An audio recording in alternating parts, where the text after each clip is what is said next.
Muito bom estar aqui novamente com vocês.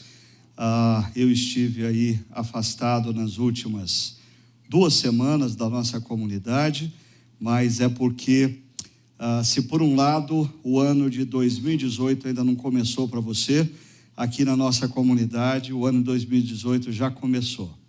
A gente tem planejado algumas mudanças no contexto da nossa comunidade.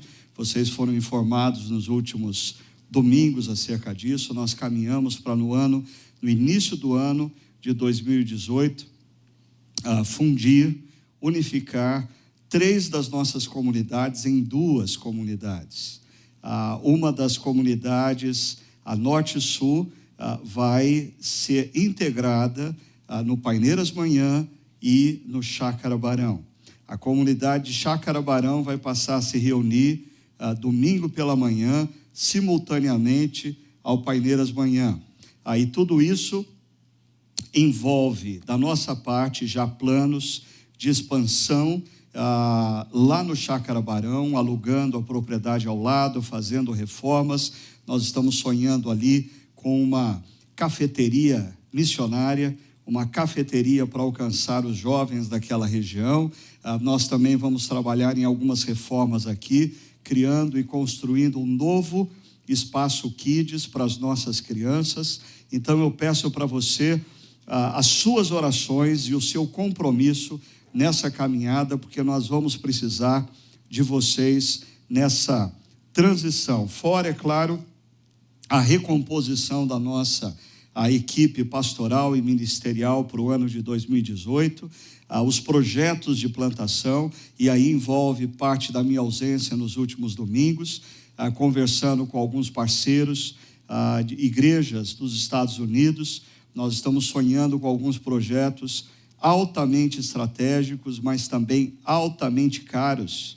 Um deles na praia de Ipanema, no Rio de Janeiro, outro na praia de Boa Viagem, em Recife. Só aí você percebe que a coisa vai ter que ter um tamanho razoável, fora alguns outros projetos que têm chegado à nossa comunidade. Nós estamos orando, porque a nossa comunidade não possui todos os recursos para realizar os sonhos de alguns plantadores. Então, parte do trabalho da nossa comunidade é criar parcerias com outras igrejas no Brasil, nos Estados Unidos, que queiram ajudar a expandir o reino de Deus no nosso país e fora do nosso país, nos países vizinhos. Então, esteja orando por isso, por favor. Esse final de ano é um final de ano muito desgastante, muito intenso, envolve muitas decisões.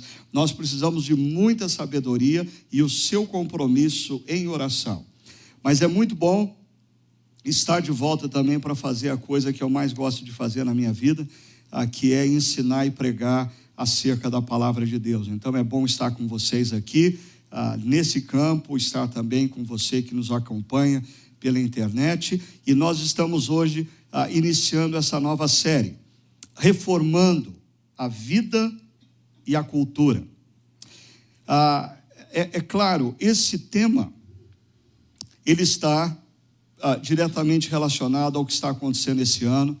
Em inúmeros lugares, inúmeras igrejas estão celebrando e comemorando os 500 anos da Reforma Protestante, porque no dia 31 de outubro, um monge agostiniano, Martinho Lutero, afixou as 95 teses contra as indulgências católicas romanas numa das igrejas do castelo de Wittenberg, e de repente esse movimento foi ganhando uma proporção tão grande na Europa, e não mudou apenas a religião das pessoas, mas mudou a maneira delas viverem, mudou a vida social, a vida econômica, a vida política de inúmeros e inúmeros países, primeiramente na Europa, posteriormente na América do Norte e depois em vários cantos do mundo. No entanto, eu sei que inúmeras igrejas estão aproveitando essa oportunidade para relembrar quais são as doutrinas fundamentais da reforma, as solas da reforma protestante e assim por diante. Eu confesso para vocês que eu pessoalmente gostaria de fazer isso, ter uma série na qual nós conversássemos sobre as bases teológicas da reforma protestante. Mas como pastor de uma comunidade cristã, eu não me senti confortável em fazer isso, por uma questão. Apesar de relembrarmos as bases da reforma, as bases doutrinárias da reforma, ser algo extremamente importante, nós vivemos no nosso país um momento em que as perguntas são outras, em que as angústias do povo brasileiro estão canalizadas em outra direção, que as preocupações de homens, mulheres, pais e mães têm uma outra dimensão. A revista Época, algumas semanas atrás, publicou uma matéria de capa dizendo: a maior recessão exige as maiores reformas.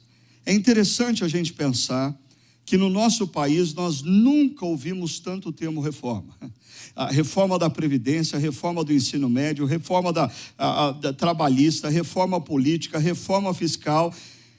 E todas essas reformas são altamente importantes. No entanto, o que eu queria chamar a atenção de vocês é para o fato de que essas reformas, elas mudam sistemas, com o pressuposto de que se você mudar os sistemas, você contém a maldade humana, você contém as más intenções do ser humano. E eu fico pensando, se no nosso país nós não estamos precisando de uma reforma ética e moral. O que mudaria mais as nossas vidas? Uma reforma fiscal, da Previdência, do ensino médio, trabalhista, política, ou se algo soprasse sobre a nossa nação de tal forma que homens e mulheres fossem tomados por um desejo de serem éticos, de abandonarem todo e qualquer tipo de prática imoral, da menor a maior. Imagine o dinheiro poupado e que poderia ser investido na Previdência, na educação, em todas as outras áreas da sociedade. A nossa sociedade brasileira, e se você lê dia após dia a primeira página dos jornais, você vai encontrar notícias sempre vinculadas à mentira, à violência, à corrupção, à imoralidade. E a pergunta é: quem é o líder que vai nos levar a essa reforma? Porque nós vivemos uma lacuna na sociedade humana, no mundo global, de liderança, de credibilidade, de integridade, de inspiração. Quem é o líder que vai nos mover a uma reforma, primeiramente na nossa vida, e através da nossa vida, na nossa cultura? Eu queria convidar você para fazer uma pequena viagem no tempo, para a cidade de Éfeso, no primeiro século. Uma cidade altamente orientada pela cultura pagã. Os valores e os princípios que regiam os relacionamentos humanos, as formas como as pessoas concebiam uns aos outros e suas relações, vinha de todo o paganismo. Isso tinha implicações sérias. Uma sociedade repleta de idolatria. Era em Éfeso que existia o maior templo, a deusa Ártemis, a maior deusa adorada na Ásia Menor durante o primeiro século. Nós já falamos inúmeras vezes aqui. O templo de Ártemis tinha 6.000 prostitutas cultuais, aonde no processo de adoração de Ártemis existiam orgias nas quais aquelas prostitutas participavam com os homens da cidade. Os valores eram altamente distorcidos. Só um exemplo: a pedofilia era comum. Um pai de família, ele fazia sexo com a esposa para procriação. O prazer dele normalmente estava no menino que ele possuía, como um bem no seu quadro de funcionários ou escravos. Isso era tido como normal. O evangelho chega nessa cidade e desestabiliza essa cidade. Desestabiliza o sistema econômico dessa cidade. O sindicato dos ourives que faziam pequenos ídolos de adoração a Ártemis entram em crise. O evangelho desestabiliza as relações sociais dessa cidade, porque aqueles homens que antes tinham o seu menino para ter prazer e era tido como natural, passam a ser desafiados a amarem as suas esposas como Cristo ama a igreja. Isso é uma grande revolução, não de hábitos, mas é uma grande revolução de mente. É mudança de cosmovisão. E olha o que o apóstolo Paulo escreve em Efésios capítulo 4, a partir do verso 17, para os novos cristãos que viviam nessa cidade chamada Éfeso. Ele diz: assim eu lhes digo, e no Senhor insisto, perceba a ênfase dele, eu lhes digo e no Senhor insisto, que não vivam mais como os gentios. Os gentios era a forma como se denominava aqueles que não eram judeus, aqueles que estavam debaixo da cosmovisão greco-romana, aqueles que viviam de acordo com os valores e princípios da religiosidade pagã. Mas eu quero que você perceba uma coisa: nós vivemos numa época em que ninguém pode criticar ninguém. Cada um tem que ter a sua opção e todo mundo tem que respeitar todo mundo. Não é politicamente correto você dizer o outro pensa assim, mas ele está errado.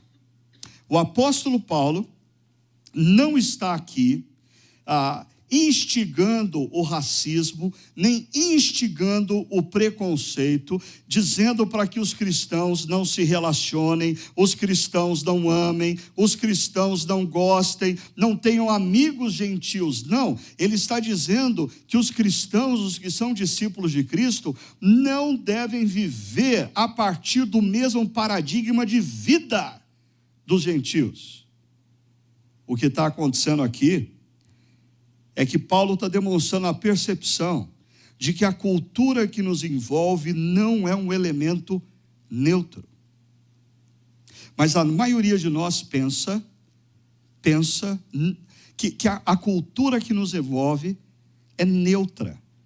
Até porque a cultura humanista ocidental se desenvolveu e se estabeleceu, se afirmando neutra.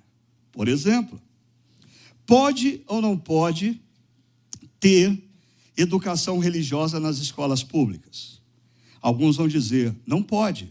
E por que não pode? Não, porque na escola pública o ensino tem que ser neutro. E se você colocar um ensino religioso, você vai influenciar a criança. Mas a pergunta é, o ensino que é dado para as crianças na escola pública é neutro? Ou é altamente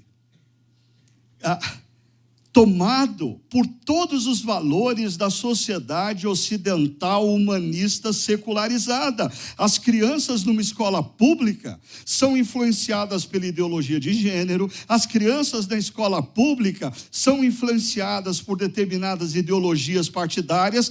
O ensino na escola pública não é neutro.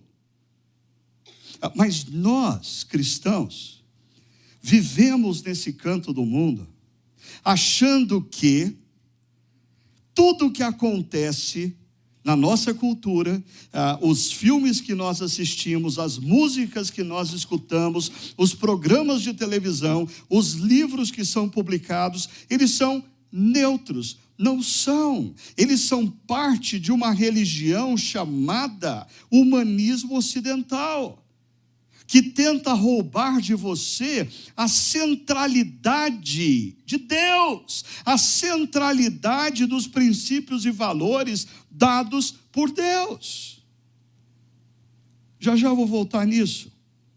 Mas uma pergunta que precisa ser feita é como viviam os gentios? Quando o apóstolo Paulo diz, não vivam como os gentios, ele está se referindo a quê?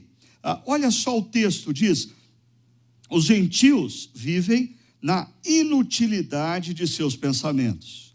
Em outras palavras, o comportamento de pessoas que vivem longe de Deus começa na mente.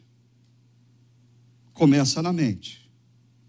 E aqui está um grande problema quando você, como discípulo de Cristo, quer mudar o comportamento de funcionários, de parentes, de amigos, que não foram transformados aqui. Isso é impossível.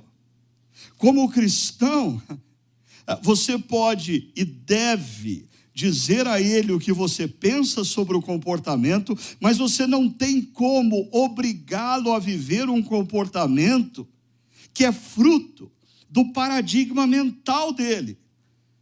Mas o apóstolo Paulo está alertando os cristãos o seguinte: muitas vezes você ainda não se comporta como pessoas que estão distantes de Deus, mas você já pensa como elas. Você ainda não faz o que as pessoas que estão distantes de Deus estão fazendo, mas você já pensa bem parecido com elas. O texto continua dizendo que o entendimento deles está obscurecido. Eles não conseguem enxergar determinadas verdades, porque eles estão no escuro. E isso deveria nos levar a olhar para a cultura que nos cerca de uma maneira altamente crítica, porque aqueles que fazem a moda, aqueles que compõem as músicas, aqueles que estão influenciando na mídia, aqueles que estão dando as suas opiniões nas redes sociais, muitos deles falam, são bem articulados, são pontuais, são eloquentes, são convincentes, mas o apóstolo Paulo está dizendo que na mente deles a luz está apagada. E eles não conseguem perceber com clareza o que é verdade e o que é mentira. E é por isso que o apóstolo Paulo, em Romanos capítulo 1, diz que estes que vivem nessa condição, eles começam a trocar a mentira pela verdade e a verdade pela mentira. O entendimento deles é obscurecido. E por quê? Porque eles são separados da vida de Deus. João, na sua primeira epístola, vai dizer que Deus é luz. No Evangelho, ele afirma que Jesus é a luz do mundo. Logo, enquanto nós não entramos em contato com Jesus, não compreendemos quem Ele é, o que Ele fez, e nos rendemos ao amor e à orientação dEle, não existe luz na nossa mente para que a gente consiga perceber com clareza o que é equívoco, o que é engano e o que é verdade, o que é orientação séria. Mas perceba, eles estão separados de Deus por causa da ignorância que estão. Eles estão separados de Deus porque eles ainda não sabem quem é Jesus. E eles não sabem quem é Jesus porque talvez você ainda não falou para eles quem é Jesus. Eles estão vivendo longe de Deus porque eles não conhecem quem é Jesus. E a missão de quem diz conhecer quem é Jesus é anunciar quem é Jesus. Mas a ignorância leva ao endurecimento do seu coração. Quanto mais tempo na ignorância, quanto mais tempo distante do conhecimento de Jesus, mais duro, mais petrificado vai ficando o coração, mais resistente aos valores e princípios anti-Deus, essa pessoa começa a se apegar e viver. Qual que é a consequência desse estilo de vida, na qual o pensamento é inútil, o entendimento é obscurecido e se vive longe de Deus? Olha só, a consequência é, tendo perdido toda a sensibilidade, eles se entregaram à depravação. E mais uma vez, essa é a mesma linguagem de Romanos capítulo 1. Eles começam a mudar até mesmo o alvo do amor e da afetividade. Um homem deixa de olhar para uma mulher como alvo da sua afetividade e passa a olhar para um outro homem, e uma mulher o mesmo. Dentro de uma perspectiva cristã, não era para ser assim. Não é esse o plano de Deus. Mas gradativamente a cultura que nos cerca tem influenciado a nossa mente e pouco a pouco a gente começa a achar natural. E com isso eu não estou dizendo que você deva desrespeitar pessoas que vivem assim. Não. Mas é muito diferente de você, na sua mente, começar a absorver valores de mentes obscurecidas, de pessoas que não conhecem a verdade, de gente que elaborou seus princípios e valores a partir do engano. Elas estão equivocadas. E olha só, cometendo com avidez, ou seja, com muita fome, com muita intensidade, toda espécie de impureza. Mas a gente não está falando da sociedade brasileira aqui. A gente está falando de Éfeso, no século I. Os homens e mulheres da cidade de Éfeso, distantes de Deus, eram dominados por mentes obscurecidas, e por eles não terem a compreensão da verdade, isso foi levando eles a um endurecimento de coração, a uma insensibilidade para com a voz de Deus, e consequentemente eles passaram a se entregar a toda espécie de depravação, e com avidez passam a cometer todo tipo de impureza. Aí, o apóstolo Paulo, no verso 20, muda o tom dessa conversa, dizendo: todavia, não foi isso que vocês aprenderam de Cristo. Esse todavia é uma mudança de rota. É uma mudança de rota. Eu e você vivemos inseridos numa cultura que é dominada e é liderada por pessoas que exercem influência, mas suas mentes são obscurecidas. Essas pessoas não compreendem o que é a verdade, elas trocam a verdade pela mentira, a mentira pela verdade, elas se entregam à depravação, elas se entregam a práticas que não são as práticas estabelecidas pelo Deus Criador. Mas quando nós compreendemos quem é Jesus, a luz de Cristo deve iluminar a nossa mente. E a nossa mente iluminada deve gerar uma nova postura no meio da sociedade. Perceba, Paulo diz assim: todavia, não foi isso que vocês aprenderam de Cristo. De fato, vocês ouviram falar dele, mas não somente ouviram falar dele, nele foram ensinados. Porque tem gente que ouviu falar de Jesus, E isso não muda nada na vida de pessoas. Existem pessoas que vão passar a vida inteira dentro de uma igreja ouvindo falar de Jesus, e isso não vai alterar uma vírgula na vida delas. Elas vão continuar sendo a mesma espécie de marido, a mesma espécie de esposa, a mesma espécie de jovem. Nada vai ser alterado, porque eles simplesmente ouviram falar de Cristo. Outra coisa é você ouvir falar de Cristo e ser ensinado por Ele. É fazer dele o mestre da sua vida.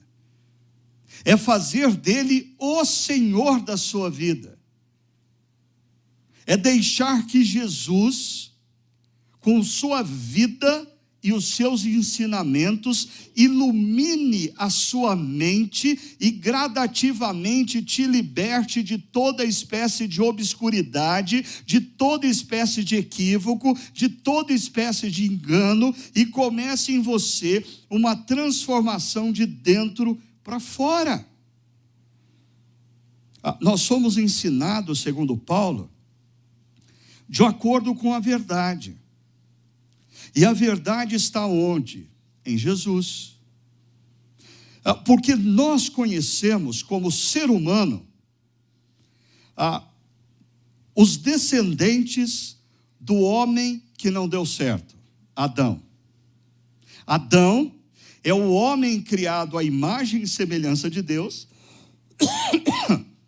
que fez uma opção equivocada de se desvincular do Deus Criador.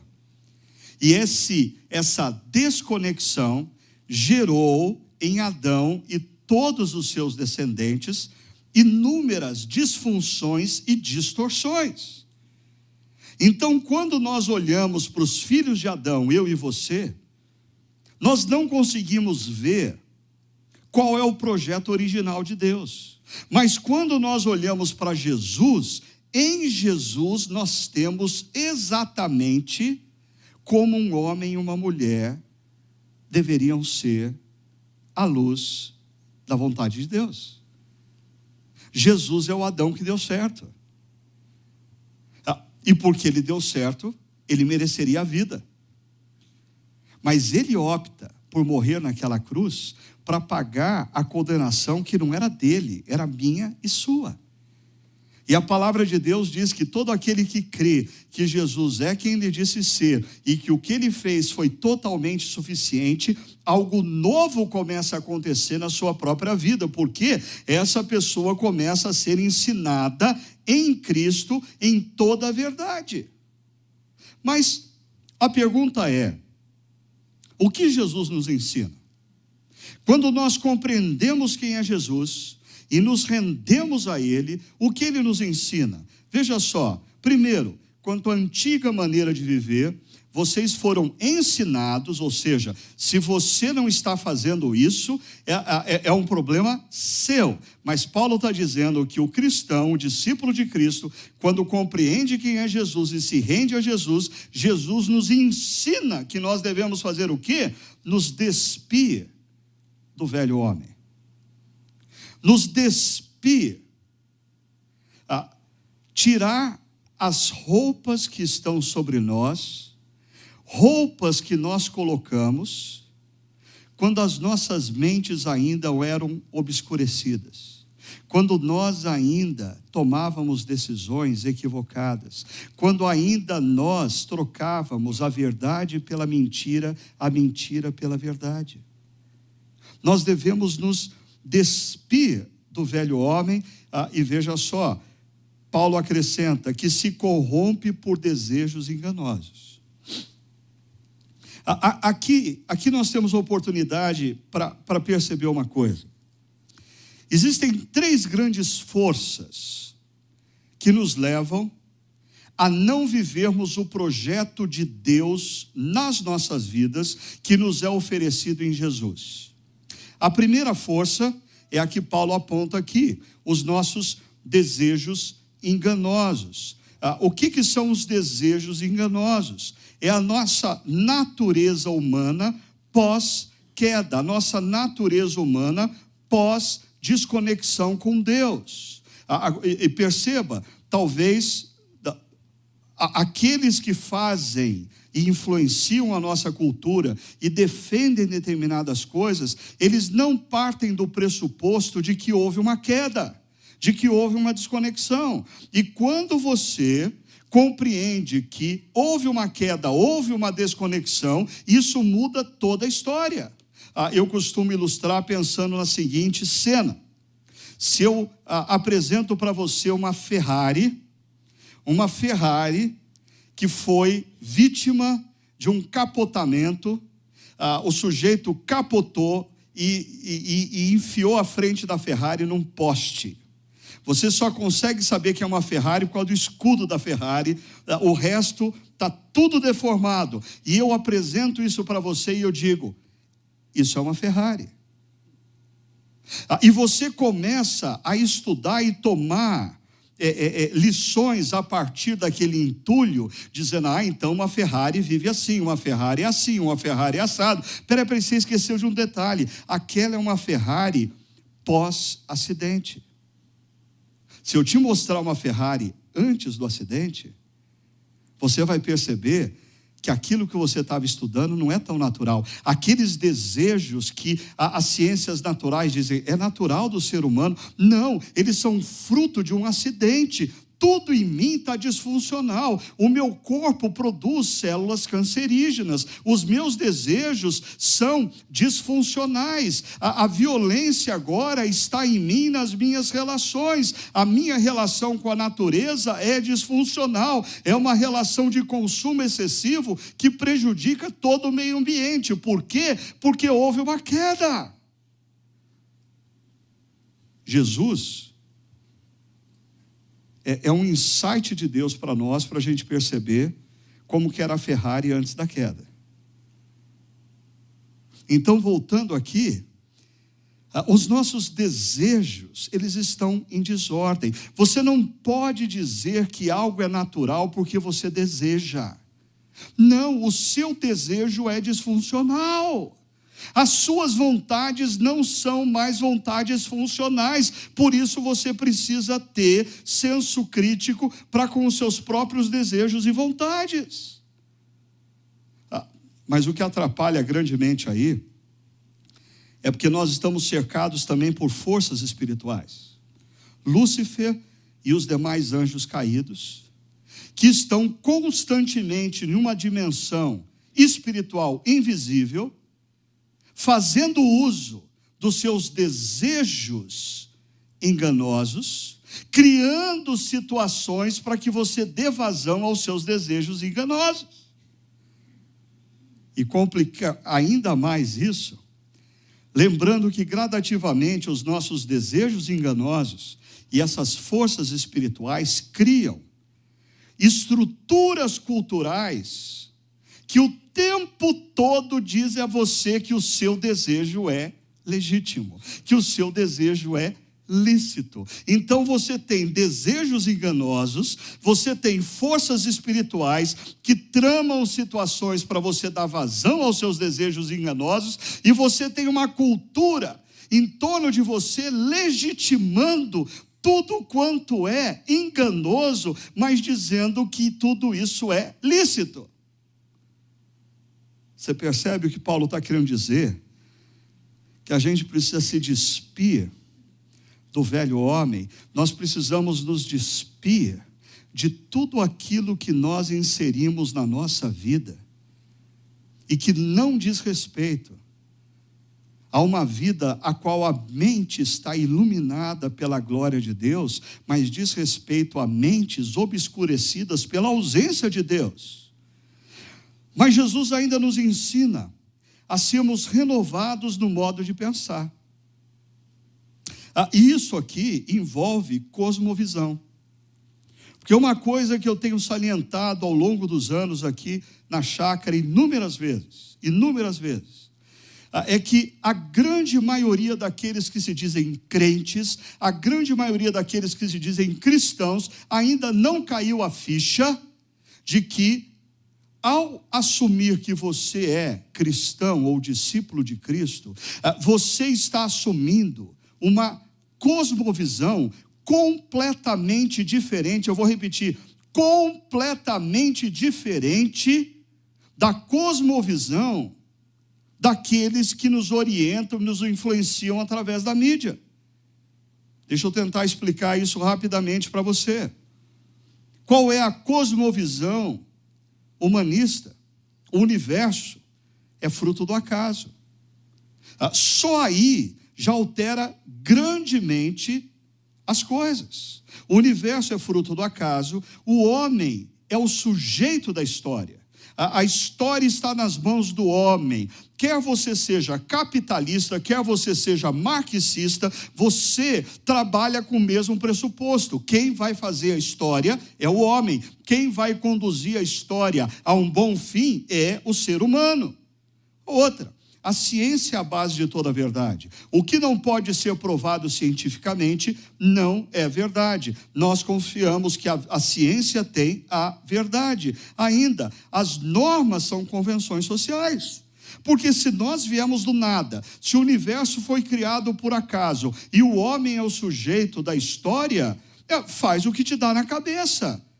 O que é certo ou errado foi convencionado pela sociedade humana, mas qual é a base para você afirmar que matar o outro é errado, que roubar o outro é errado, lesar a vida do outro é errado? Tudo isso é convenção. Afinal de contas, nós viemos do acaso, nós somos os sujeitos da história, nós fazemos a história. Quem sabe faz a hora, não espera acontecer, ponto final. Ainda, a religião pertence à esfera do privado, ou a esfera privada. Isso aqui é um pequeno detalhe que faz grande diferença e que a maioria dos cristãos da atualidade aceitaram essa premissa. Porque quando você aceita a premissa de que a cultura é neutra e a religião é privada, você está dizendo que então nós temos inúmeras religiões, todas elas têm o mesmo direito, todas elas estão na mesma base de igualdade, todo mundo tem que se respeitar e ninguém pode afirmar que é a verdade. Mas aqui você tem um problema. O centro do cristianismo é Jesus, que afirmou ser ele a verdade.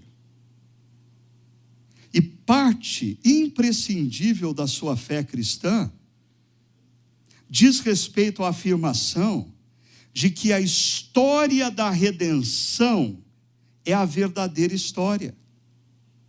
Por isso, deixa eu mostrar para você a contrapartida para tornar mais claro. O que é a cosmovisão cristã? O universo é fruto de uma criação intencional. Você pode crer que esse universo é fruto de uma criação progressista, evolucionista, seja lá o qual for, mas o fato é, um Deus está por detrás de todas as coisas e ele teve a intenção de criar o universo. O universo veio a ser e a vida humana veio a ser porque um Deus criador dos céus e da terra quis, foi intencional, não foi casual. Logo, o centro da história não é o ser humano, o centro da história é o Deus que criou todas as coisas, que viu nossos primeiros pais se desconectando dele e criando toda a bagunça que nós temos hoje, e ele na história está trabalhando para redimir, para renovar, para restaurar, para fazer novas todas as coisas, a começar da minha e da sua vida, quando nós compreendemos quem é Jesus. A verdade no cristianismo é que a queda afeta tudo, inclusive a nossa percepção. Logo, a ciência falha. A queda afeta tudo. Logo, quando a psicologia analisa os comportamentos humanos, ela não pode tomar como natural determinados comportamentos, porque eles são disfuncionais. Determinados desejos são disfuncionais. A queda nos afetou. Ainda, as normas, os princípios que um cristão vive, não é fruto de normas sociais, mas da revelação de Deus. Nós cremos que Deus, o Deus Criador, que está restaurando todas as coisas, em meio a esse caos que nós vivemos, Ele revelou àqueles que abriram a sua mente e o seu coração a Ele, princípios e valores que devem ser observados para que tudo nos vá bem. E ainda, nós não cremos que o cristianismo é uma religião que ocupa um espaço privado na vida. A grande ofensa do cristianismo à sociedade humanista ocidental é que o cristianismo afirma ser a verdadeira cosmovisão.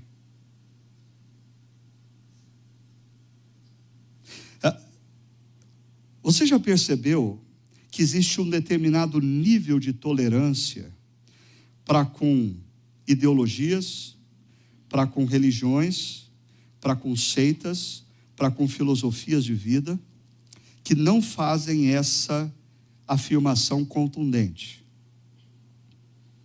Existem 3 religiões que afirmam ter a cosmovisão verdadeira: o judaísmo, o cristianismo e o islamismo.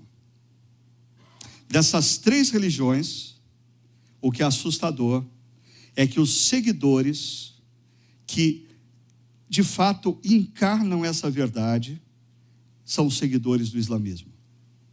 Para eles, o islamismo não é uma religião, é uma cosmovisão.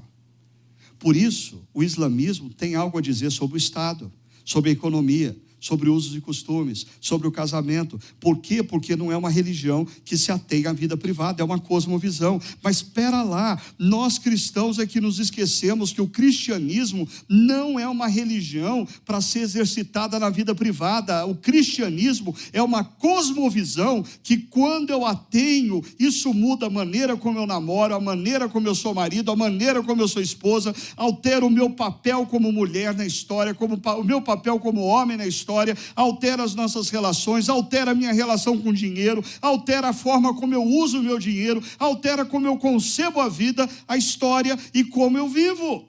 Tudo. Pastor Tim Keller, ele diz o seguinte: o cristianismo não é uma coisa mística. E tem muita gente que vive o cristianismo como experiência mística. De segunda a sábado, eles fazem o que eles bem entendem nas suas vidas, nos seus negócios, nas suas famílias, na sua sexualidade. Aí domingo eles vêm na igreja para ter arrepio.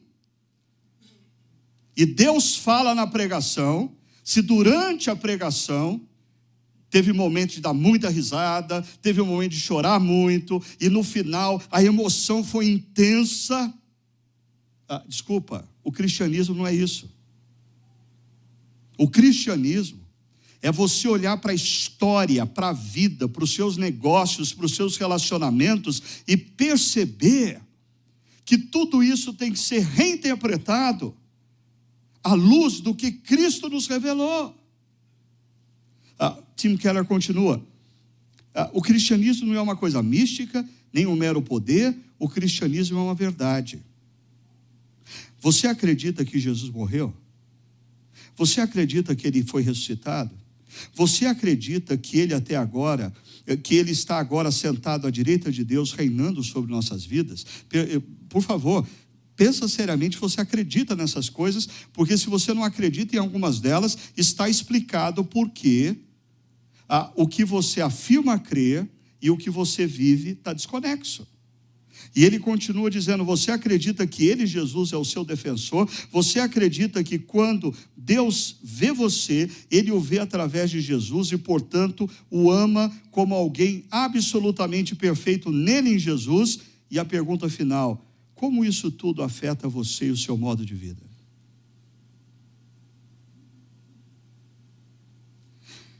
Porque a maioria dos cristãos hoje afirmam crer em todas as perguntas anteriores. Mas isso não afeta a maneira como a pessoa vive. Então, nós estamos simplesmente ouvindo de Jesus. Nós não estamos sendo ensinados nele. Nós não estamos sendo reconstruídos e restaurados nele. E perceba, esse sermos renovados no modo de pensar, é como se toda manhã nós parássemos alguns instantes e ao lermos a Bíblia e orarmos, nós estivéssemos fazendo um download do iCloud, da nuvem. O reino de Deus tem determinados princípios e valores que não estão necessariamente presentes na história, mas quando eu paro para ler a palavra e orar, eu peço, venha o teu reino, e eu passo a viver na história, na maior intensidade possível, os valores do reino que está por vir. Isso tem que ser constante, isso tem que ser renovado, porque eu gradativamente, quando eu não me renovo diariamente nessa verdade, pouco a pouco eu vou voltando ao setup original. Pouco a pouco a minha mente vai ficando obscurecida. Pouco a pouco alguns equívocos e enganos da cultura começam a dominar a minha mente e o meu coração. Pouco a pouco algumas vestimentas que eu tinha tirado voltam a me vestir. John Stott diz: para os cristãos, a verdade não é apenas algo a ser aplaudido, mas a ser aplicado, a ser levado dentro de você, para que haja uma verdadeira mudança de dentro para fora. Assim, a última coisa que Jesus nos ensina, à luz de Efésios 4, é a nos revestirmos do novo homem. Do novo homem que Deus apresenta na pessoa de Jesus. Do novo homem que Jesus traz para dentro da história. Jesus é o protótipo do que cada um de nós seremos na eternidade. Mas Deus nos convida agora, no poder do Espírito Santo que habita em nós, a nos despirmos do velho homem, renovarmos a nossa visão de mundo, renovarmos a nossa mente e nos vestirmos desse novo homem que nos é apresentado em Jesus, criado para ser semelhante a Deus. E perceba essas duas palavras: em justiça e em santidade, provenientes da verdade que é Cristo. Duas coisas que integram profundamente a vida daquele ou daquela, que estão sendo ensinados por Cristo, que estão se deixando transformar por Cristo, que estão sendo guiados por Cristo nessa reforma da vida e da cultura: justiça e santidade. É interessante, porque no meio evangélico, muitas vezes nós temos cristãos que estão altamente engajados nas questões relacionadas à justiça.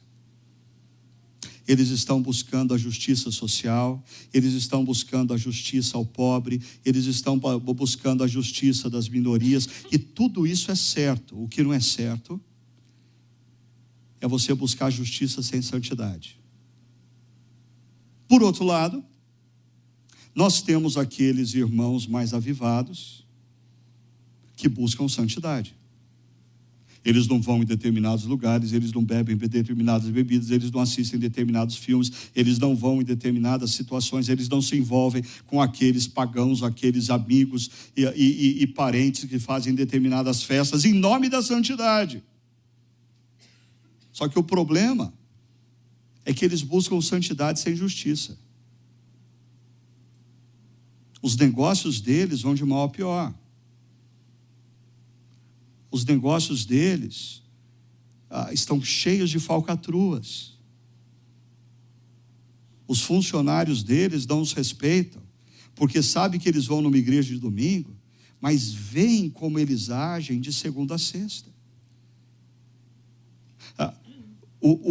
O homem e a mulher que Deus está querendo construir em nós, de dentro para fora, começando pela renovação da nossa mente, são homens e mulheres comprometidos com duas coisas: a justiça e a santidade. Assim, eu queria terminar levantando algumas perguntas para você. Primeiro, como você tem visto a cultura que nos envolve? Você tem participado de toda essa cultura, você tem frequentado as redes sociais, você tem assistido seriados de TV, você tem conversado com seus amigas e amigas, como se tudo ao seu redor fosse passivo e neutro? Ou você tem tido o senso crítico de que toda essa cultura, grande parte dessa cultura é gerada por mentes obscurecidas, com valores e princípios enganosos? E a cultura não é neutra. Por isso você precisa ter senso crítico. Como você tem se relacionado com Jesus e o seu ensino? Você tem se deixado transformar na sua mente por quem Jesus é e o que Ele diz? Ou você faz parte daqueles que há muitos anos têm ouvido acerca de Jesus, mas quem Jesus é e o que Ele fez ainda não foi suficiente para mudar os seus valores e os princípios que regem sua vida? Terceira e última pergunta: quais são as posturas do novo homem, desse novo homem, dessa nova mulher, que quando nós compreendemos o que Jesus Cristo fez e nos rendemos, Deus começa a construir em nós de dentro para fora? Quais são as posturas desse novo homem ou mulher que Deus desafia você nesse momento a assumir e viver? Porque senão a gente sai daqui com mais um sermão acerca de Jesus,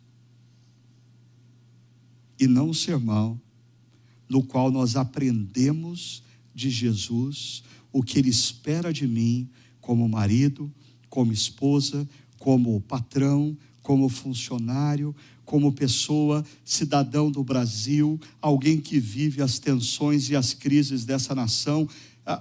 O que Deus está falando ao seu coração hoje? Talvez Ele esteja dizendo: ei, que negócio é esse aí que você vestiu? Esse seu comportamento não é o comportamento do novo homem. Você botou outra vez essa capa que pertence ao velho homem. Você está fazendo coisas outra vez que dizem respeito àquele sujeito que tinha a mente obscurecida, mas agora você conhece a verdade. O que Deus está pedindo para você tirar da sua vida? O que Deus está pedindo para você inserir na sua vida? Eu vou fazer duas coisas agora. Para o pessoal da música eu vou complicar.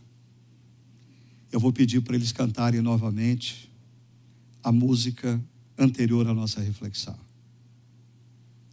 E enquanto eles se preparam para isso, eu vou convidar você a fechar os seus olhos e a refletir sobre quanto Cristo efetivamente está reformando a sua vida. Tenha um tempo de conversa com Jesus. Deixe Ele pessoalmente te desafiar a mudar o rumo em algumas coisas. a tomar decisões sérias que você tem evitado tomar já há algum tempo, a pontuar claramente: eu preciso deixar essa postura, eu preciso deixar esse hábito, eu preciso abrir mão disso, porque eu quero que Jesus me renove a partir da minha mente, fazendo todas as coisas novas na minha vida.